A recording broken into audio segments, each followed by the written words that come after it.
for Dartmouth North. Madam Speaker, the Artists in Schools program was a major benefit to artists and to students across the province. In 5 years, this program has done over 1,200 school visits, reaching nearly 170,000 students across the province. That's 2 out of every 3 kids who connected with the arts, much of it in schools that don't have many resources to devote to arts education. It also meant work for 400 artists, over 400 artists. This government heard from the public and changed course on the easements. Will they listen and change course and reverse this cut? I recognize the Honourable Minister of Education and Early Childhood Development. Madam Speaker, we continue to invest in art in school. That's why we employ dozens and dozens and dozens of art teachers in our school, Madam Speaker. Over 8,000 hours a year is dedicated to art in our schools, Madam Speaker. Madam Speaker, it is a core part of our curriculum, and we'll continue to invest and ensure that our children get access to art in schools across Nova Scotia.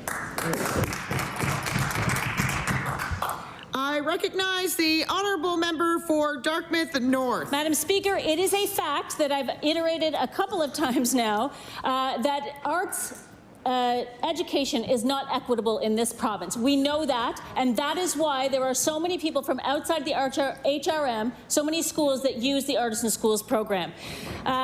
This is only year 1 of cuts. The arts sector is bracing for the future. 2 planks in the Passion Theatre at Ross Creek Centre has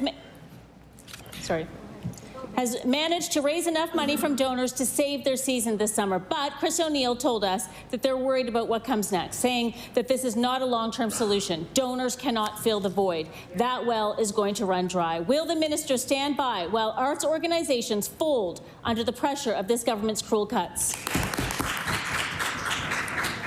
I recognize the Honourable Minister of Education and Early Childhood Development. I want to assure the public, I want to assure all Nova Scotians that that the art culture and our art scene in Nova Scotia is not going to fold, despite what the opposition is saying, Madam Speaker. Madam Speaker, we invest $1.8 billion a year into education, Madam Speaker. That includes over 8,000 hours of art in our school. It is a core part of the curriculum. It's going to create the next generation of artists, despite what the opposition say, Madam Speaker. There is a bright future for art in this project, or in this province.